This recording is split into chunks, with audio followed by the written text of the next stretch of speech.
the effectiveness of such a letter?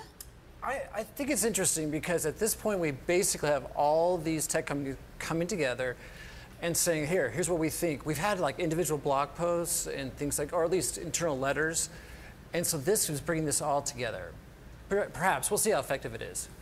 Phil, coming to you, I mean, this actually is a very personal thing for you because you yourself were a refugee from the Soviet Union. You just told me you came over at the age of 8. Is technology reacting in the right way? I think we're reacting in the right way and the wrong way.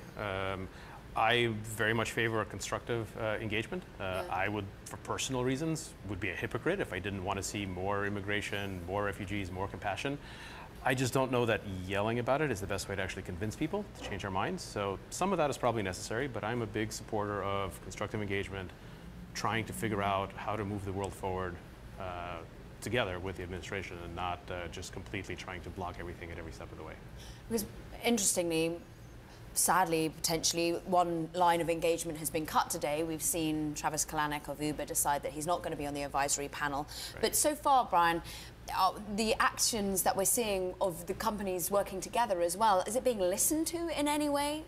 I think what's interesting is kind of what you were just talking about, is there is a hope that it will be listened to, I think, in this letter, if it does get sent and all that good stuff, because there's a certain diplomacy in it. I think you could say it doesn't have sort of this sharp edge to it that maybe some of these things, you know, like I was saying earlier. So I do think that there's real hope that, hey, if we try to say, hey, we agree on this, we agree on that, what about these things? Let's talk about that. I think that at least was more the tone than some of these other things you've seen. And so maybe moving in the direction that you'd like to see it. But was it disappointment that we've seen one line of engagement between Travis Kalanick and the president end? And is it good that we're seeing the CEO of Disney and Elon Musk there? So I don't know the specifics around Travis stepping down, but in general, I'm sad about it. I think Travis is a super smart person, and I think having more smart people engage with the process is better than being kind of bullied into taking an absolutist position. I think tactically there's kind of two things, right? You need to motivate your own base, people who agree to you, and keep the pressure on them to make sure that they turn up for elections. And I get that, that's important. But there's a whole other big piece, which is you actually do need to change the minds of people who disagree with you, or maybe who haven't made up their mind. And I think sometimes it's harder to be constructive than to just be loud. And I'd like to see more people being constructive, and so I'm happy about these letters and this tone of engagement.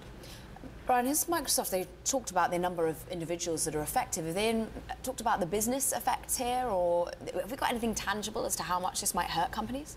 You know, that's a great question. I think at this point there is just a lot of unknowns. I think that you could definitely argue, look, if there is, you know, pressure here on who we can get in and who wants to stay in the U.S. or work for our companies, that has a longer term effect. I think that's a big concern. As far as tangible effects, I mean, what are we in, less than a week? It's hard to see all those things, but definitely some big concerns there, and that's why tech companies are talking about it.